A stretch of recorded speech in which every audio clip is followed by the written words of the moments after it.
Hema committee റിപ്പോർട്ടിൽ കേസെടുക്കാൻ കഴിയില്ലെന്ന police. Report ലഭിച്ചതിന് പിന്നാലെ സർക്കാർ ഇക്കാര്യം പോലീസിന് കൈമാറി. എന്നാൽ കേസെടുക്കാൻ നിയമപരമായി സാധ്യതകളൊന്നുമില്ലെന്ന് പറഞ്ഞ് പോലീസ് ഈ റിപ്പോർട്ട് മടക്കി.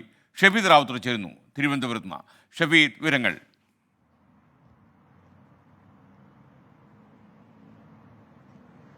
ലൈംഗിക ചൂഷണമടക്കം വിവരിച്ച ഹേമ കമ്മിറ്റി റിപ്പോർട്ട് കണ്ടിട്ടും സർക്കാർ കണ്ണടച്ചിരുന്നു എന്നുള്ള കാര്യം വ്യക്തമാക്കുന്നതാണ് ഇപ്പോൾ ഈ പുറത്തുവരുന്ന വിവരം എന്ന് പറയുന്നത്. 2019 ഡിസംബർ 30-നാണ് ഇതുമായി ബന്ധപ്പെട്ട റിപ്പോർട്ട് സംസ്ഥാന സർക്കാരിന് ലഭിക്കുന്നത്. 2020 ഫെബ്രുവരി മാസത്തിൽ ഈ റിപ്പോർട്ട് അന്ന് സംസ്ഥാന പോലീസ് മേധാവിയായിരുന്ന ലോക്നാഥ് ബെഹ്റയ്ക്ക് സാംസ്കാരിക വകുപ്പ് കൈമാറി. അക്കാര്യത്തിൽ തുടർ നടപടികൾക്ക് സാധ്യതയുണ്ടോ എന്നുള്ളതായിരുന്നു സർക്കാർ ഇക്കാര്യത്തിൽ വിശദമായി ഒരു നിയമോപദേശം പോലെ അല്ലെങ്കിൽ പോലീസിന്റെ ഭാഗത്തു നിന്നുള്ള ഒരു കേൾക്കൽ പോലെ കൈമാറിയത്. അതിനുശേഷം ഈ റിപ്പോർട്ട് പരിശോധിക്കാൻ പോലീസ് ആസ്ഥാനത്ത് ഒരു പ്രത്യേക സെല്ലടക്കമുള്ള കാര്യങ്ങൾ രൂപീകരിച്ചിരുന്നു. അതിനുശേഷം അന്നത്തെ DGP നൽകിയ മറുപടി അതൊരു വിചിത്രമായ കാര്യമായിരുന്നു. കാരണം ഈ റിപ്പോർട്ടിൽ പേരുവിവരങ്ങൾ ഉൾപ്പെടെയുള്ള കാര്യങ്ങൾ പറഞ്ഞിട്ടില്ല. മാത്രവുമല്ല ഈ ഒഫൻസ് വിവരിക്കുന്ന കാര്യങ്ങൾ, കുറ്റകൃത്യങ്ങൾ വിവരിക്കുന്ന കാര്യങ്ങൾ അത് വ്യക്തതക്കുറവുണ്ട്.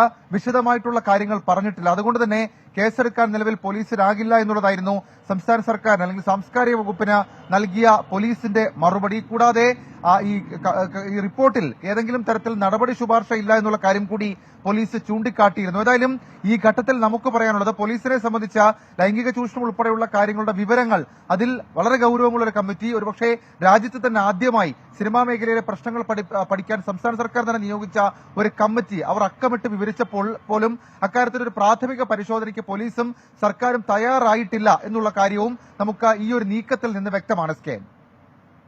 Thank you. ഷഫീദ് റാവുത്തറാണ് വിവരങ്ങൾ നൽകിയത്. എന്തായാലും ഗവൺമെന്റിന് ഈ കാര്യത്തിൽ നിന്ന് രക്ഷപ്പെടാൻ കഴിയില്ല. കാരണം ഇതിനകത്ത് സ്ത്രീകളുടെ പ്രശ്നങ്ങൾ ഉണ്ടായാൽ ഇടപെടാൻ ബാധ്യതയുള്ള സംസ്ഥാന സർക്കാർ നോക്കുകുത്തികളായിരുന്നു എന്നുള്ള പരാതിയും പഴിയും അവർ കേൾക്കേണ്ടി വരും. അതുകൊണ്ട് തന്നെ ചടുലമായ ചില നീക്കങ്ങൾ സർക്കാരിൻ്റെ ഭാഗത്തുനിന്ന് നമ്മൾ പ്രതീക്ഷിക്കണം.